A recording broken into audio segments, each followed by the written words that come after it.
She's busy letting kids in. Hi. Hello, hello.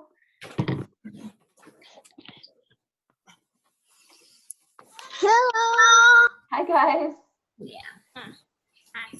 I'm opening up a little early because we're going to have a special guest at 1 o'clock. So you guys can visit a little bit until we get rolling here. I'm going to actually turn my video off for a minute and go wrangle a couple of poodles, and I'll be right back, okay? But you guys can visit. And maybe. Yes.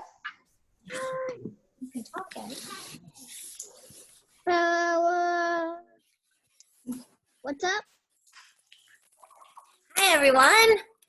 Miss Francia to do Hi, and maybe. Hi, Ava. Oh, there's Axel. Wait, is Stan Lee coming to read aloud? Wouldn't that be awesome? Awesome. You know what, Miles? Maybe you can write him a letter and see if he responds. That would be cool. Yeah, he probably won't. You know, some authors will do that, though. But you're right. He's kind of a mega person. Yeah. But yeah, lots of times, lots of authors, they have a website and they'll This say is an a address. small group. Mm-hmm. Stan Lee had a YouTube channel. Oh, cool. Well, we're reading the Magic I'm just getting the washed chocolate chip cookie. Neil Patrick Harris. Stan Lee's gone now. Oh. I think Laura wrote to an author one time, didn't just you? joined at the same time. Alina. Yeah, me, Alina, and me, Alina, and somebody else. Yeah, you guys wrote. Did we hear back from the author or no? Yes, we Oh, heard see? that. So you never know, Miles. You never know. You might hear back. Hi. 2018. Oh, he died? Yeah. Oh, I didn't know that. Sorry, I'm not very good. So he will not be writing you back. You are correct. You know more about him than I do. Yeah. That was just recently, right? I think that was fairly recent that, Yeah. that Stanley died. He died in 2018. Oh, was it? Oh, well, it feels more recent to me than that, but you know, time flies. Yeah. The Stan Lee book was really new because it told us about the Infinity War and the Black Panther. So that those ones are so pretty new. So. Well, that's lucky. Mhm. Yeah, it's you. Yes, he is. Hi. I wonder why. I know why. Girl.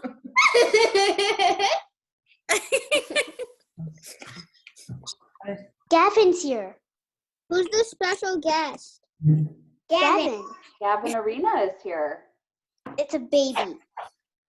It's a Yes, baby he's the baby. with a pillow. Very sad baby. Hi, Hi, Deanna. Yes. Can we see your? Can we see you? Sure.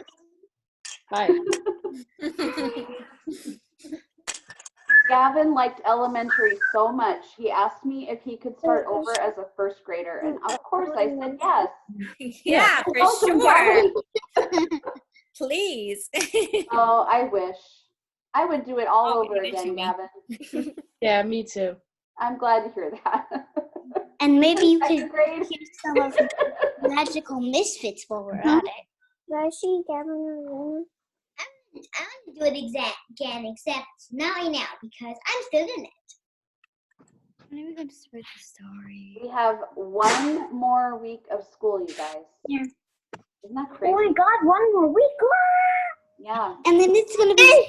And then it's gonna Summer! be yes, summer. Everyone's gonna be outside. Yeah. I just talked to you, Sam. Yeah, Okay, we're I'm just gonna give it one more minute to let a few more people join in, It is so loud.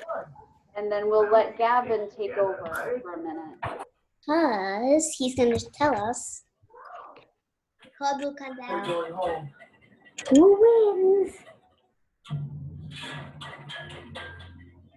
Didn't enter, so I have no interest. Come on.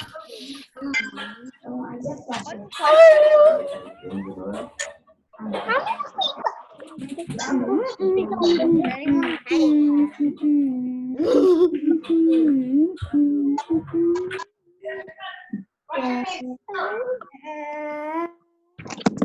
do not see myself.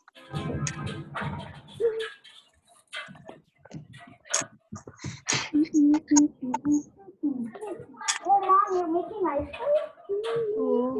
Ice cream bake or chocolate. You can only have vanilla. Oh, can I help you with vanilla? Okay. Well, let's go ahead. I will mute everybody. And guys, Gavin is here. Gavin Arena is here to share with you the results of the cardboard contest. I was kind of watching for Niles. Nigel. I don't see him yet, so I know he was one of the ones that was very anxious for these results, but hopefully he'll be here shortly. But I don't want to keep Gavin waiting. So, there, Gavin, I changed it. I hope that works. Let me know if that doesn't work for you. Gavin is gonna share his screen so that he can show you, okay, good. He'll be able to show you what he's got for you. That's good, that's good, that's good. Okay, Gavin, take it away.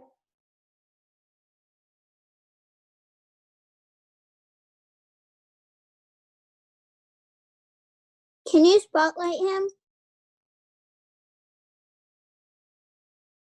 He's muted.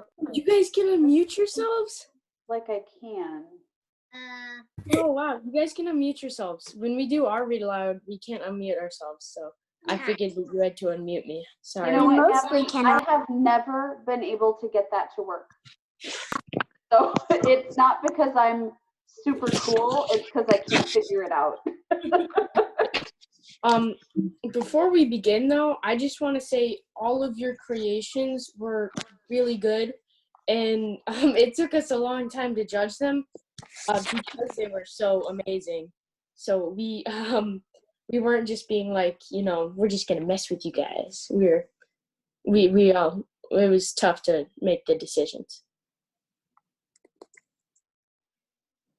They're a creative bunch. Yeah. All right, now I'm gonna show you all of the creations, and then I'm gonna stop sharing, and then I'm gonna tell you guys the winners. So this first creation was actually, it's a puppet show, which is super cool. And also it was turned in to me before and it's Alina H's, by the way. Just I didn't want to, you know, I'll tell you guys the names first. So it's a puppet show, which is super cool, but also it was turned in on May 8th, which was before some of the Upper L things were turned in. Some of the Upper L creations were turned in, which was super cool. Now, this one is Danny's. I think this one's super cool because I like how she used the styrofoam on the side right here. And she was the only person out of both Upper L and Lower L to use styrofoam. And this one is Andres's. It's the Ultimate Mother's Day Spa. So that's obviously super cool. It has like all these tiny things where you can hold like Q-tips and stuff like that, which is also super cool. Jazzy's. This one, I like this one because it has all the hearts and stuff. Plus, I feel like it's very festive and happy. Now, Nigel, I'm sorry that I called it the super fast airplane here. I just can't remember the name of the exact plane that this is. I'm sorry about that. What I really like about yours. Oh wait, he's not here. Yeah, but go ahead because he'll watch the What I recording. like is that he has the like clothesline things that you can hang stuff on. He used those as a landing gear, which I think is really creative, and I really like that. This is Kaya's. Oh, you know what, Gavin? I'm so sorry. Can I interrupt you? Yeah. Jazzy is just joining us now. Would it be possible to swing back to hers real quick? Yeah. Let's make sure she can hear us first. Hey, Jazzy, can you hear us? Mrs. Fortune. 1 second, Leo. Jazzy, can you hear us? Give me a thumbs up if you can hear me. Okay, awesome. Gavin's going to talk about your thing, okay? Your creation. Should I start over or No, should you don't have to start over. If you don't mind just doing Jazzy's again quick, since she just got here. I'm sorry to totally interrupt your presentation. All right, can everybody see my screen? Yep. Okay, I'll just Yeah. take that as a yes. So this, Jazzy, this is your cardboard creation. And what I like a lot about this one is how I love how it's all these hearts and it's so happy and positive, and I feel like anybody that would walk by and see it would be like, oh, that's nice, and it make them, you know, happy. So anyways, this is Kaya's cardboard pig. It's very nice. She colored in the face by herself, I think, and she made it so that you can hold it so it can fly, which is super cool. This is Krish's. This is Darth Vader's castle, which, I mean, I love Star Wars, so I like this one a lot.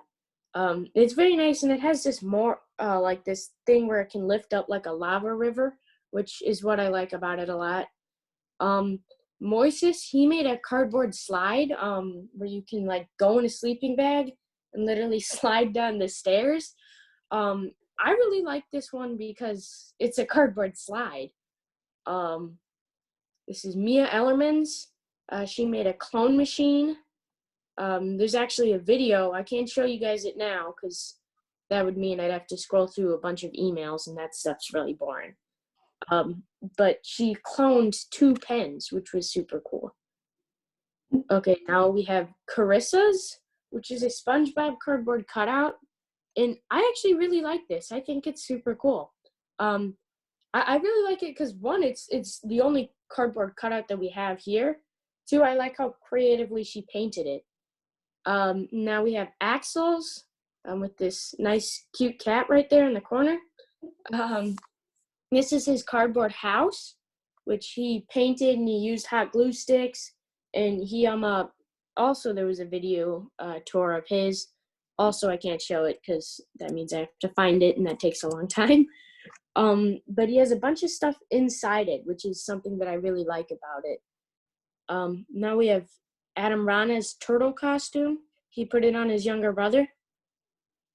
I just love that. It's so adorable. Like it's a little kid, like a little small child who's super cute, and he's wearing a cardboard turtle costume. I cooperative baby. yeah. Apparently she didn't like wearing it, but they managed to get a few photos. This is Nora's a cardboard playground. I think this is super cool, but also I especially like it because she didn't use any paint to get those colors. I don't know if you can tell, but all of that is just Scotch tape and construction paper, which I thought was super cool. Now, this is Leo's. I am pretty sure this is the solar system. I'm sorry if it is not. Yeah, I think so. I really like, what? I think so. Let's check with Leo. Leo, where are you? He's here somewhere. Hold on. Leo, that was the solar system, right? Yeah. Yeah, we can tell. Well Yeah. done. It's really nice. Thank Yeah, you. good job, Leo. I like how you made all the planets. That's super duper cool. Now, this is Ariana's, and I don't think most of you know her. She is Leo's younger sister. She's here with us. I see her. That's cool. She made a box with multiple uses, so I can't remember all of them, but I know she had a puppet show, as you can see in this photo, a footrest, which is this photo. You can sleep in it. It's an elevator, and I am so sorry, Ariana, but I don't remember the rest. Okay, so those are all of our creations. Okay, one more request, Gavin. Alina joined us a little late. Can you go back real quick and just talk about hers one more time, if you don't mind? Yeah. Alina, yours was the first one on the list, so Mhm. you came in a little bit after that. Sorry, Gavin. It's fine. Okay, so Alina, this is your creation, which I thought it was very creative of you to have a puppet show. That was very nice. And I liked that. That was one of the things I liked about it. Also, I thought that it was worth mentioning that you turned yours in before some of the upper L people turned theirs in, which means that you made yours really fast, but not so fast that it was bad. You made it efficiently, and you made it very well. And yeah. Thank you so much, Gavin. You guys Miss are really a creative bunch. Miss Fortune, Yes. Oh yeah, where was Rashawn's? So Gavin, I definitely sent you Rashawn's. It didn't make the list. Okay. So Rashawn, we'll have to get back to you. I don't know what happened because this was a hard job. I think, how many participants were there on the upper L contest? There were only like, I think 9. For this one, there were like 15. Yeah. So you guys all did an amazing job. Rashawn, I cannot wait to see yours, and I'm so sorry that I didn't get to include it in this. Sometimes with email, I'm taking a look now, but I'll come back to it.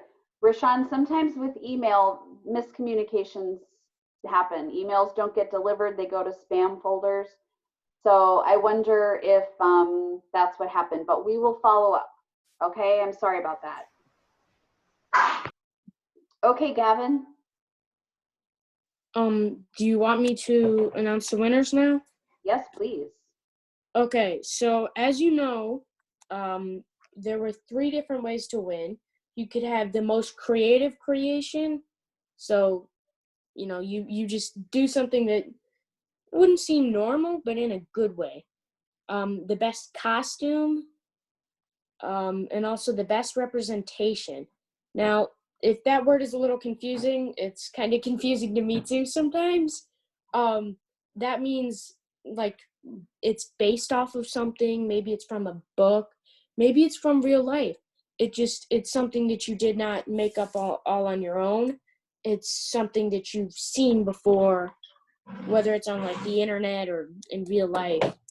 And yeah. So for the most creative, we actually had a tie. We have never had this before. It was a tie between Moises and Mia Ellerman. Now, all of you did an amazing job, but whoa, it was a tie. For best costume, Adam Rana won with his adorable turtle costume. That was super cute. It helps that he had a pretty cute model too. Yeah. For best representation, Carissa won with her her SpongeBob cardboard cutout of hers. And as you know, those are the 3 categories that you can win by. So those are our winners. Awesome. Congratulations. Oh, here's Nigel. Dang it. So Gavin, I have pulled up a picture of Rashawn's. Was that the end of your announcements? Yeah, I can go ahead and. Awesome. If you could hang on for just a moment, if you wouldn't mind me putting you on the spot a little bit, I'd like to share with you a picture of Rashawn's, and you can just sort of comment off the cuff if you're okay with that. Okay. Can you see it? Now I can. Oh wow, that's a nice house. Oh wow, I really love that. I like that. You used all the materials very creatively. Yeah, I love that. And I like how you like took some of the cardboard, like the paper off of the cardboard on the roof, so that it looked like all bumpy. And then I like how you colored everything yourself and stuff. He's got a picture window right here. Yeah, that's super nice.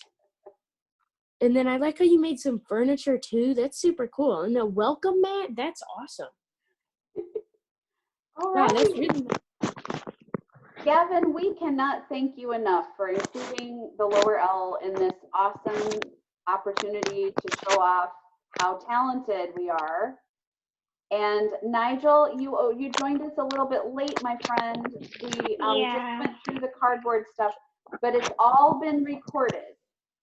So you're going to have a chance to watch the recording and hear about Gavin's comments, okay?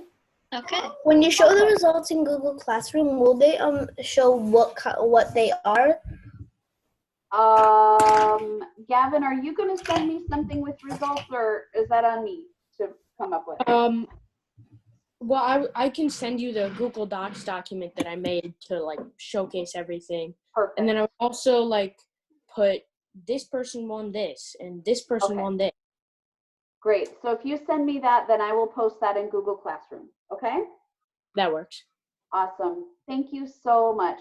We really appreciate it.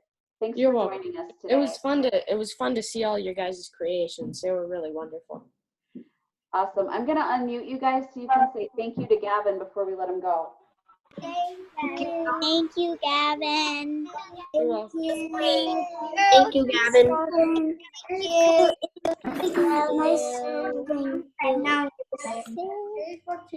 Thank you. Thank you, Gavin. Bye. Okay. All right, guys. Bye, Gavin. Thanks so much. Leo, it seems like you had a question. You said you all know about the Mayas, so did you know where the Mayas went? The Mayas? Yeah, you The said that. civilization? Yeah. Well, okay, let me be clear. I have never said I know all about them. I know a little bit about them, and I shared what I knew with you guys, but no, I don't think I know the answer to your question. Did you want to tell me? Yeah. Go for it. Well, I didn't know it yet, but Oh, it sounds like you might like to do some research. maybe. Maybe. Yeah. You know what? I think your mom and dad would be really good at helping you find some more information about the Mayas. For sure. Yeah. Let me know what you find out, okay? Okay. Okay. No, if I learned anything today, it is that I am not an expert in Latin American history, but I do my best. I share with you what I know, and I hope I get you interested enough so that you go on and you do your own research, and maybe one of you will become an expert in Latin American history. Okay, well, that was fun to have Gavin show us the results of the contest. Very cool. Ava says, can we do more contests? You know what? We can there's always the opportunity to develop a contest. Remember that this was the idea of the upper L students. And Gavin worked together with his classmates, his 6th grade classmates, to make this contest possible. So the teachers do not create the contests, the kids do. So is it possible for a lower L student to create a contest? Absolutely. So we only have one more week of school. So I'm not sure it's the best time to start a new contest because we just have a few days left. But you can be thinking about it over the summer, and you can come to me in the fall with your ideas, and we can definitely talk about starting a contest of some kind. Okay. We left off at a very sad part of the book, didn't we? We left off with Lila feeling very worried. And her fathers are trying to reassure her that everything's going to be okay. Hopefully today I leave you at a better spot in the book. In the dead of night, Lila was lying in bed, staring at the ceiling like she had done earlier that week. She was trying not to cry. She clasped her special key in her fist so tightly that she wondered if it might unlock something inside her, a secret she had secured for forgotten reasons. It felt like the night of the circus monkey's arrival had been 100 years ago. Was the little creature still out there? Maybe it was watching her right now, she thought. On this night, Lila was not visited by the ghosts of things past. No Mother Margaret's home for children, no dark closets, no shoes tied together by naughty housemates. Now Lila worried about the phantom presence of an uncertain future. A future in which she might have to leave this place and the people she loved, all to follow a pair of strangers along a mist-enshrouded and possibly perilous trail. There came a knocking at the wall, taps and scratching that created a peculiar but meaningful pattern. Carter was awake, sending her a message, Morse code. She worked out the letters from the dots and dashes, thankful for the distraction. When she figured it out, she smiled. She thought for a while, then knocked her knuckles and dragged her fingertips against the wallpaper in reply.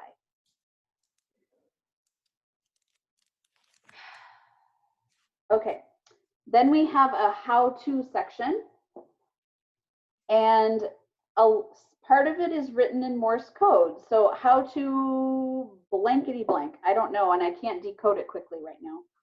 My apologies. I was so caught up in the Morse code at the end of the previous chapter, I kept right on going. If you don't already know Morse code, I suggest checking the back of this book. And the back of this book is, let me make sure I can see what I'm doing. The back of the book has this Morse code key, which I have already placed in Google Classroom for you. How do you do Morse code when you're banging on the? So it's actually not meant to be a printed language or a printed code. It's meant to be a sound that you listen to. And the way they do it, they have a little, oh, what is that thing called? They have a little device that makes beeps, and you can hold it down to make a long beep. So A, you see, is 1 dot 1 dash, right? So that would sound like, but it would be a beep. I don't have anything that makes a beep.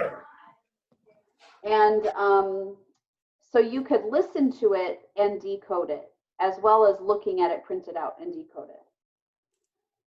So anyhow, another night, another magic lesson. Are you up for it? Good. Let's learn one of Lila's escape tricks. Here goes. What you'll need. First, you'll need to be dressed in a long sleeve shirt. A length of string or thin rope, a spare shoelace will do in a pinch, a piece of paper, a pair of scissors. Remember what I said about grown-ups and sharp objects? They go together like toast and jam. In other words, keep one around for safety. Meaning, if you're using a pair of scissors, keep a grown-up around. A dark handkerchief or small towel, a volunteer from the audience. To prepare, you will need to cut out 2 identical rings from the paper. They should be big enough to fit the string through their centers, a few inches wide at most. In fact, you might as well cut out several more rings while you're at it so that you can use them to practice, practice, practice. However, for the trick itself, you'll need only 2. Secret magic move. Before your audience arrives, hide one of the paper rings inside your sleeve. Steps. Number 1, choose a volunteer from your audience. Number 2, slip the second paper ring onto the string, then hand the ends of the string to your volunteer. So here's a picture of that. The volunteer, the magician is the girl with dark hair, and the volunteer is the boy, and he's just been handed this string with one of the paper rings. My camera likes to go out of focus.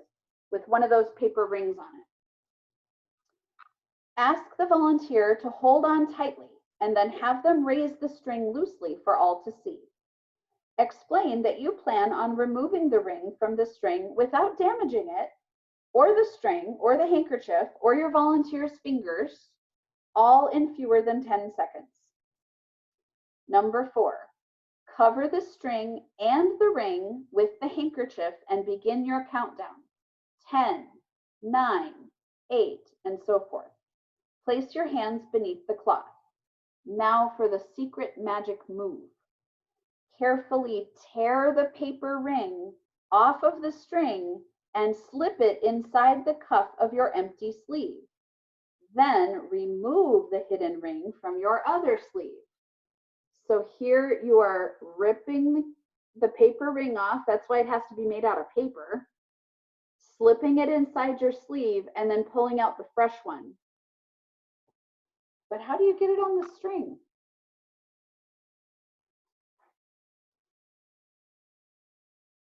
Oh, you don't need to get it on the string because the whole point is you're taking it off the string.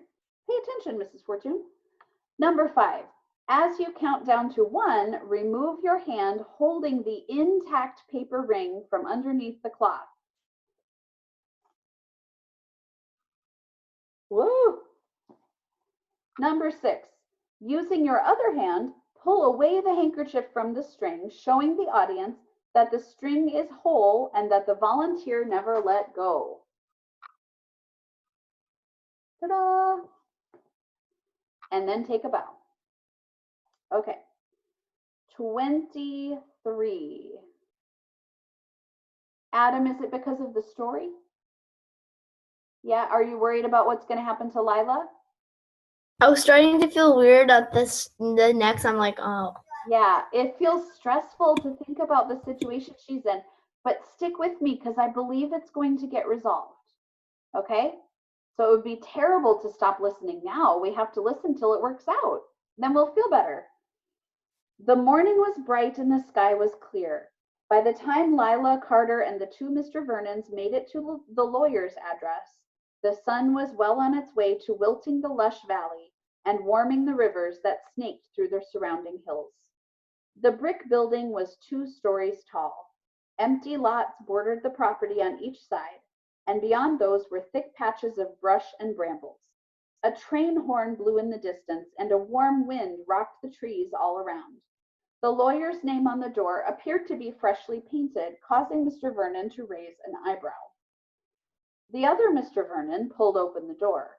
At the far end of a long space, there was a big desk and several chairs arranged in a half circle. The 2 on the left were occupied by Mr. and Mrs. Verolica. The couple stood, practically trembling, as the Vernons approached with the kids. Behind the desk sat a tall man in a stiff gray suit.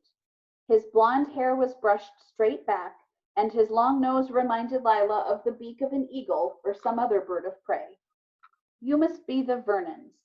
The tall man rose to his feet and held out his hand, but only Mr. Vernon took it, and he did so reluctantly. I am Sammy Falsk, Esquire, the lawyer said. Okay, Sammy Falsk. That's not a name I trust.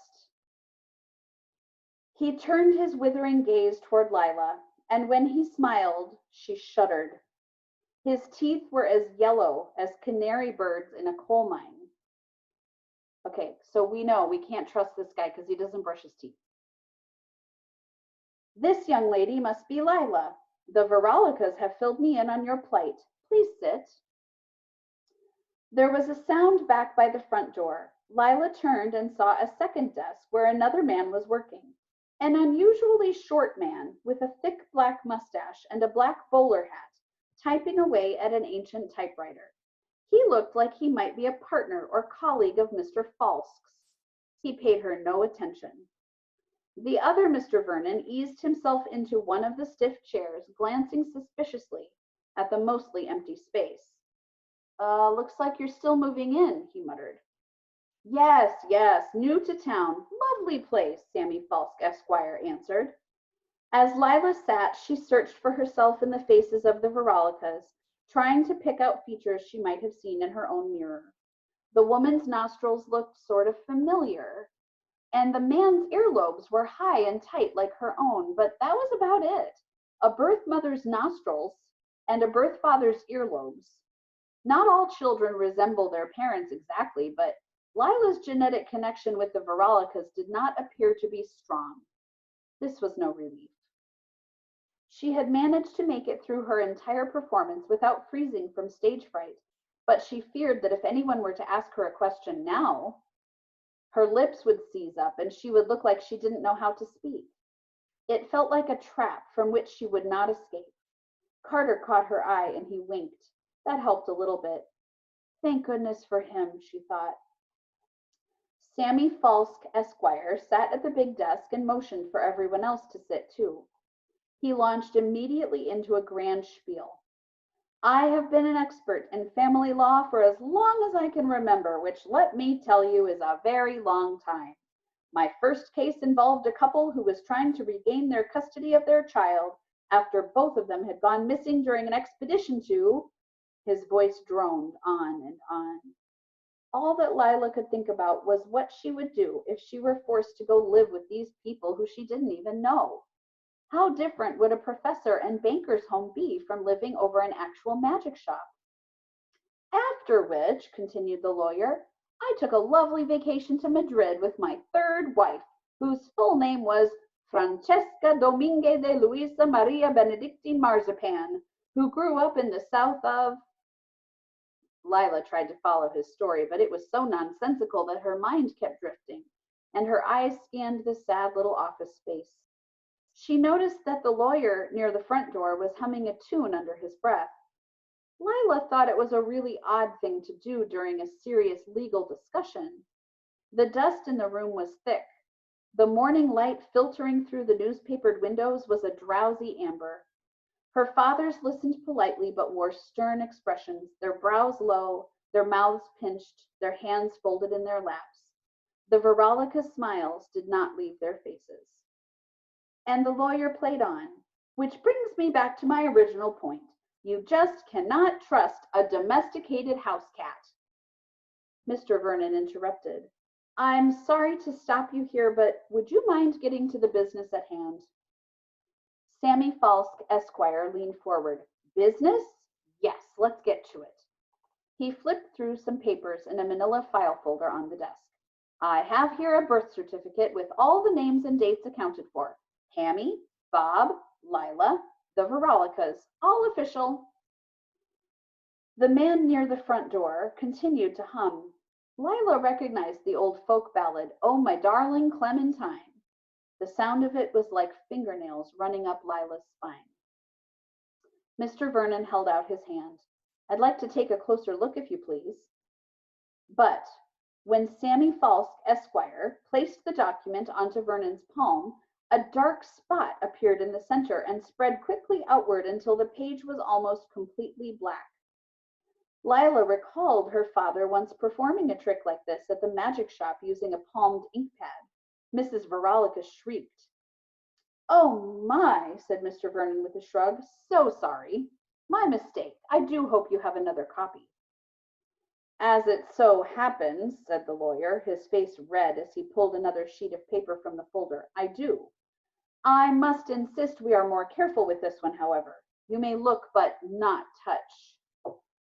Lila couldn't bring herself to get any closer to it. As if sensing her discomfort, Carter took her hand and she sighed. The other Mr. Vernon stood up and bent over the desk, peering at the birth certificate. His cheeks went slack. It looks real enough. Mr. Vernon poked him in the back.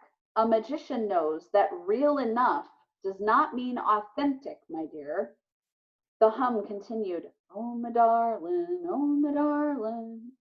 Lila noticed that Carter seemed to be irked by the humming as well. What exactly is your purpose in bringing us here today? Mr. Vernon asked the Verolicas. Isn't it obvious? Pammy responded. We need to work out a way to bring our baby home with us. Lila felt the blood drain out of her face. The room tilted and she grasped one side of the chair to stop from toppling over.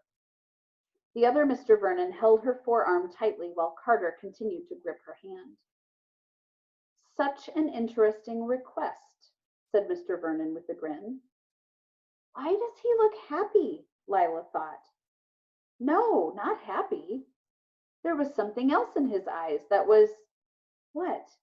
Devious? Assured? Lila wondered if there was a way to tap into whatever he was feeling. It would certainly feel better than the helplessness that was binding her like ropes around her torso. We understand that this process will not be easy, the lawyer continued, but what I hope to begin this very day is some sort of negotiation to allow Lila to spend some time with the Veronicas, to get to know them slowly over time. We certainly wouldn't ask to make any abrupt changes. Of course not. Abrupt changes are the worst sort of changes to make. Oh, Eleanor, I see your note. Okay, so I'll follow up with you as soon as I'm done reading, okay? Yeah. Mr. Vernon nodded emphatically, like showing up in town after a lifetime and asking a girl to change her entire world. Dante, please, the other Mr. Vernon said quietly. Then he turned to Lila. This decision isn't up to me or your father. This is up to you, and we'll support you no matter what you decide. Please tell us, is this something that you would like to do, Lila? I don't. Lila was still waiting for an answer to come to her, telling her what to feel. Right now, it was all anxiety and anger and confusion and thunder and lightning and gale force winds and flying cows and maybe a little bit of Dorothy singing sweetly about places beyond rainbows, which was exactly where Lila wanted to be at the moment. Her skin flushed with heat and pain. She clutched at the key beneath her shirt, and it brought her back to earth. Carter started squeezing her hand in an odd way. She glanced at him, but he purposefully kept his eyes focused on the humming lawyer. Within seconds, Lila recognized what Carter was doing, making a pattern, sending her a Morse code message. And the message is SOS. So he's squeezing her hand. Short, long, short, short, short, long, long, long, short, short, short. That means SOS. The universal sign for distress. Save our soul. I know that. She squeezed back, and it gives here a message. Oh gosh, can I decode this quickly? I didn't know I needed to learn Morse code in order to read this book to you. Okay, W. I think it's about a plan. H.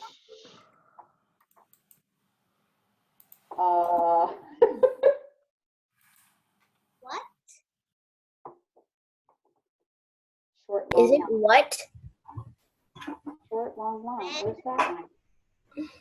How many letters is W. Wow. No, WHW. Oh, what? What? We knew it. Sorry, What? I should be able to do this faster. What is W short, long, short? What's short, long, short? Short, long, short. R. Wrong. What is wrong? Okay, so now it seems obvious. So he, yes, Alina, I will. He is saying SOS, and she squeezes back saying, what is wrong? Oh, for Pete's sake, there's a whole conversation in Morse code here. Ugh. Okay. Does anybody have the Morse code key handy? Anybody have it printed out? Okay. Nora, you have it? Yeah, I have it. Be right back. Okay. I don't know how that actually helps me though. Because You can do it, Miss Fortune. You can do it. this is scintillating, you guys, watching me decode this in my head. Oh, wonderful, Nora. You know what? There's a whole conversation here, but I'm afraid Here, let me. it's going to take too Hold on, long I for think either I one of have us it. to work on it. I think I have it here. So I believe that I can skip that conversation and we'll still know what's going on. So I'm going to do that. And I will post these pages in Google Classroom so you can decode them at home, okay? So they have some kind of conversation back and forth between Lila and Carter. Lila suddenly leaps to her feet in shock, and everyone turns to look at her. Lila, asked Mr. Vernon, what is it? But Lila couldn't answer. There was too much happening in her head. No, she thought, it can't be. What on earth would a member of Basso's old crew be doing here in? Then it came to her. Everything about these people, Mr. and Mrs. Veronica, what if they really weren't her parents? What do you know about keys? She managed to squeak out. Mrs. Veronica appeared to be confused. Keys? Actually, both Mr. Vernons looked confused too. Only Carter gave her a knowing glance. The small man near the door stopped humming. He peered over, a sharp glint in his expression. Yes, keys, or rather, one key in particular. Something registered in the Verolica's eyes. We don't know much, Mrs. Verolica answered stiffly. They unlock things, doors and such. That was all she needed. Lila was certain. The mention of her key should have meant the world to them.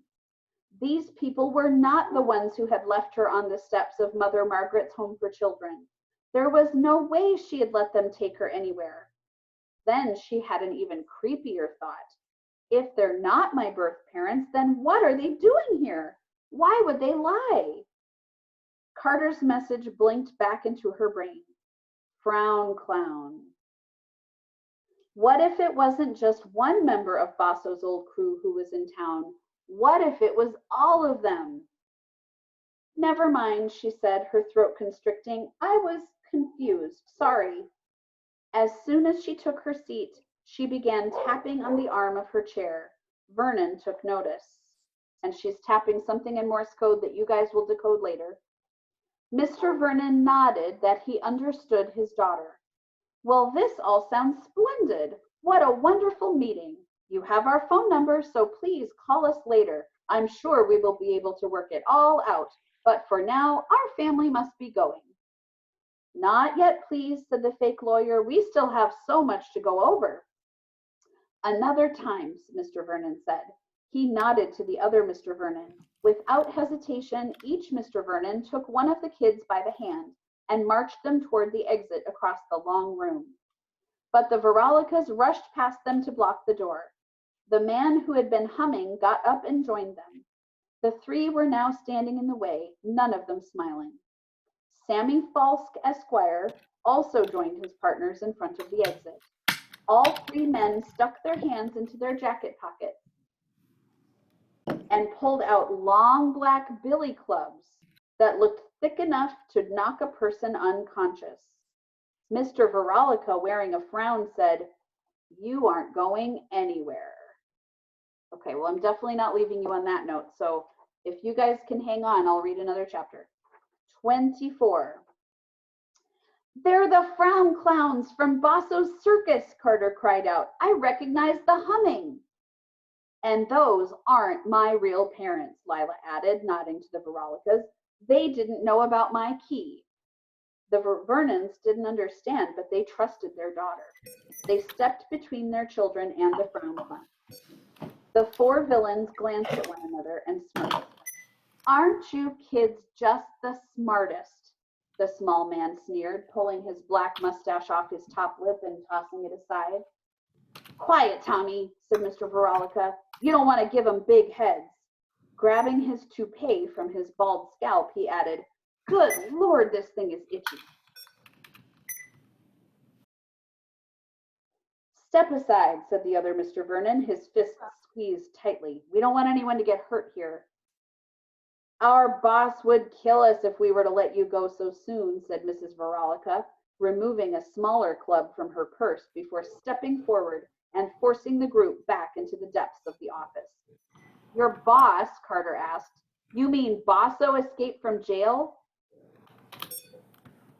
Bosso, asked False with a laugh. That old clown was never in charge of anything or anyone. Please stay muted, kiddo. Thank you. No, I don't believe you've yet met our true leader. Your true leader, Lila replied, her usual confidence suddenly flooding back into her body. Now that she knew these folks were frauds, it was easier to talk back to them. Who might that be? The 4 former frown clowns only chuckled. Mr. Vernon whipped his hand up over his head and then brought it down quickly. All of a sudden, smoke was rising from the floor, swirling around the family, hiding them from the villains. Quick, follow me! But before Lila could move, she felt herself being yanked backwards. She yelped, calling through the smoke, Dad, Papa, help! The fake lawyer's voice boomed out as he held Lila's arms behind her back. If you want to keep the girls safe, you'll stop where you are. As the smoke dissipated, Mr. Vernon raised his hands in surrender. The Veronicas flanked them. The fake lawyer nodded toward the doorway at the back of the room. Move it, all of you, into the basement, and no funny business. A flight of stairs led down into the shadows. Falsk shoved them all forward. Lila was the last through, and she thought almost fondly of the closet at Mother Margaret's home. Being locked in a closet by bullies was far better than being mishandled by sinister frown clowns. Lila nearly stumbled down the steps, but her fathers caught her. From the top of the stairs, the fake lawyer called to them, We would have tied you up, but we saw what Lila can do to a knot. Let's see her escape from a basement, though. The 4 villains waved, then shut the door.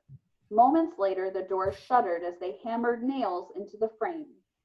Shadows filled Lila's vision at the bottom of the steps. Her fathers were immediately by her side, kneeling and hugging her in the darkness. Mr. Vernon asked, Are you okay, dear? Did they hurt you? I'm fine, Lila whispered. What about all of you? Don't worry about us, said the other Mr. Vernon. I am sorry that we agreed to bring you 2 out here. What a horrible mistake. The group huddled together.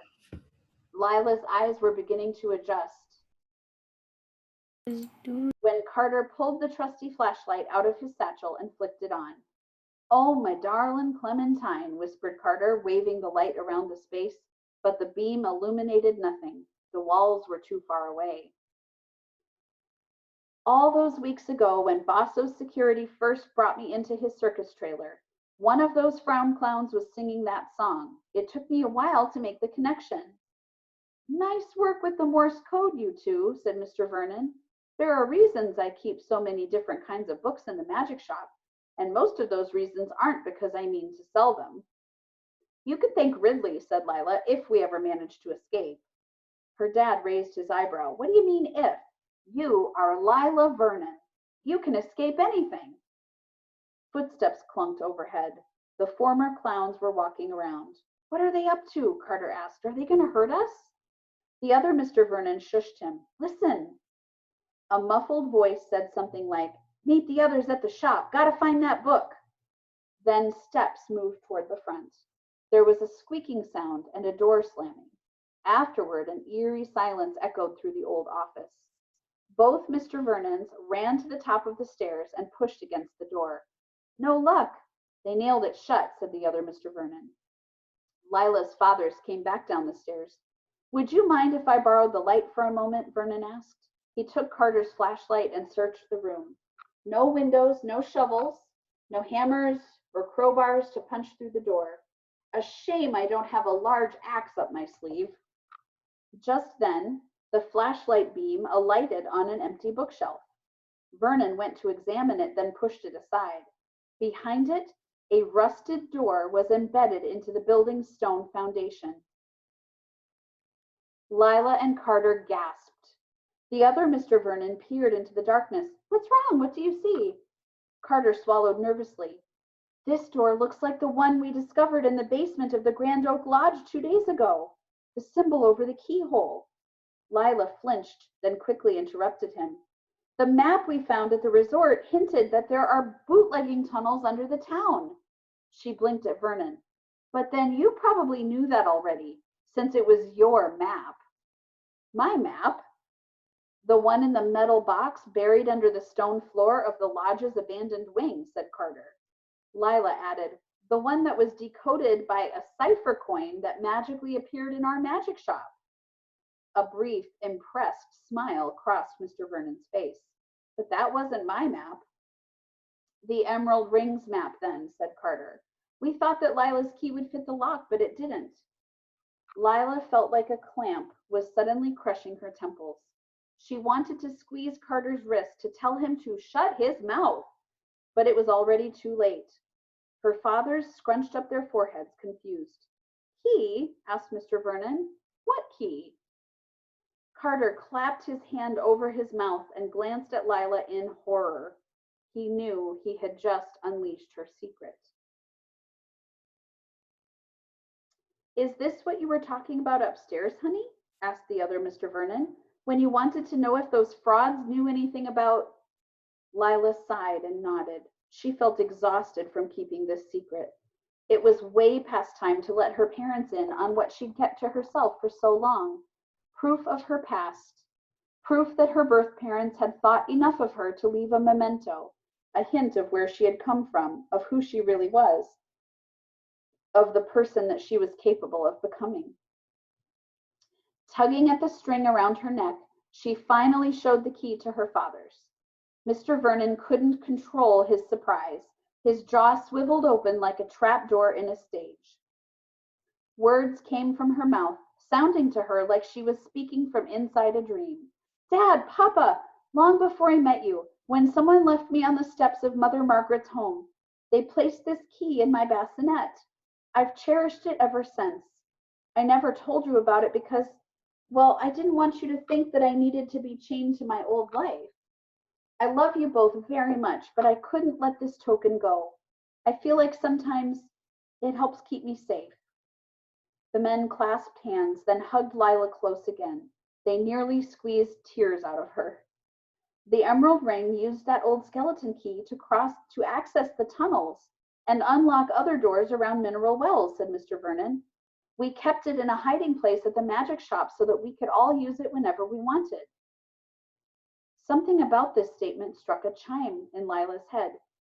Does that mean someone in the emerald ring is one of my biological parents?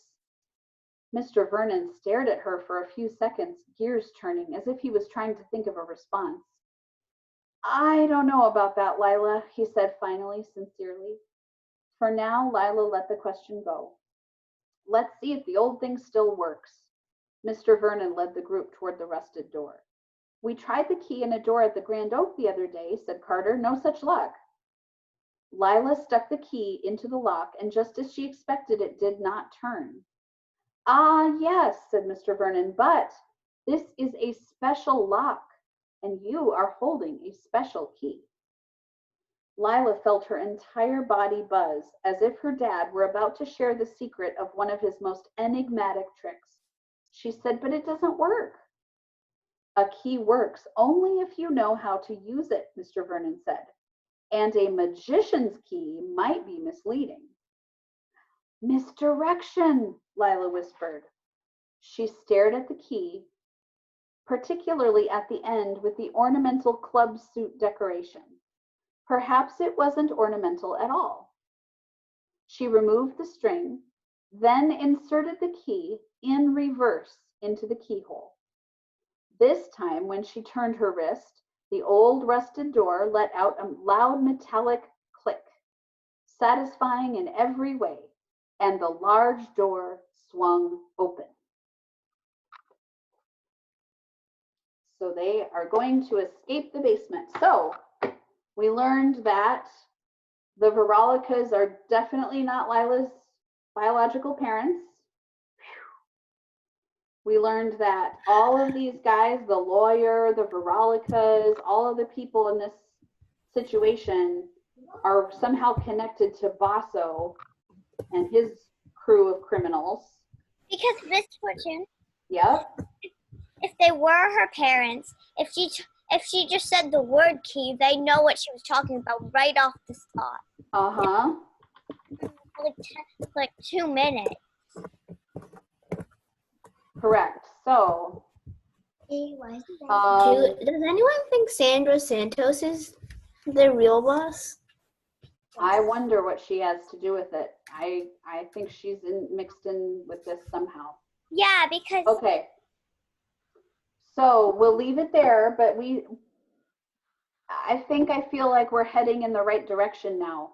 We're going to find out the solution to all this pretty soon in this story, don't you think? yeah, I'm pretty sure that Sandra, because she could have just met with them sometime before and talked about what they wanted her to say, and Yes. then could have said it on stage and picked them. Right. It pretended like she was sad. I think you're onto something. Okay. Mhm. I have one announcement about Read Aloud next week. And then I have, and then Eleanor. Eleanor's picture also did not get sent somehow. Well, I sent them. I have the emails where I sent them to Gavin. But remember how I said that sometimes email doesn't show up in your inbox, but sometimes it goes to a spam, what's called a spam folder by accident. And I think that may have happened with Eleanor's and with Rashawn's. Is there anyone else that turned in cardboard entry that didn't get on the list today? No? Okay. So I do apologize, Eleanor. And oh, Sama, did you have one too? No, okay. I really apologize to you guys. I don't know what happened. I definitely sent it to Gavin, but what happened after that, I'm not really sure. But I will make sure that when it gets posted to Google Classroom, that your entries are also on the list, okay? And then I would like to show you Eleanor's entry real quick. I'd like you to be able to see, this is not the right page. Oh, I lost it. Oh. Miss Fortune, Yes. I don't really have that much boxes to make one because we use them for other stuff. Okay, no problem. It was totally fine if you made one or didn't make one. Okay, I'm gonna find it here. I just have to research because I accidentally closed it out. I can't see your screen. I know, I stopped sharing because I have to search my email real quick. Oh, okay. Okay, there it is. And now I will go back. I'm gonna be so happy when I can just talk to you guys and not have to do everything on a computer. And there we have a spectacular llama made by Eleanor. Eleanor, I love, yours was the only one that used the idea of arranging the pieces on the floor to be able to have a much larger, it's hard for me to tell quite how big it is, but it seems big. So does anybody else have a compliment for Eleanor's cardboard? Yes. Let's hear it, Danny. I really like how she used different pieces to make like the cupboard, and I like how she used like how she cut out the pieces of cardboard and lay them on the ground. Yeah. It was really cool. Yeah. It's also really simple to make. Yeah. But It you looks can like totally it. tell it's a llama, right? Mrs. Yeah. It is in exactly 1 minute. Yes, I'm gonna get there. Okay, thank you for the, oh, I'm terrible at computers. Okay, I'm going to, Kayla, we're not quite done with the book. We have a couple of chapters to go next week. On Tuesday, Mrs. Schneider is going to read to you. I'm going to be assisting with Tuesday? the graduation at that time on Tuesday, so Mrs. Schneider will be reading to you, but she's got the book, so she can read to you from right where we left off. Ooh, I'm gonna be disappointed I don't get to read the next part to you. Okay, and now I have to let you go. I have to let you go so I can go start the other. we'll fill you in. Yeah, we'll fill you in. Thanks, guys. You've got my back. Okay, I'll see you in a few minutes for the art lesson, okay? Okay. It's Oh, already you'll 2 need o'clock. markers and Yeah. paper. I'll tell you when I get there. Bye. Bye.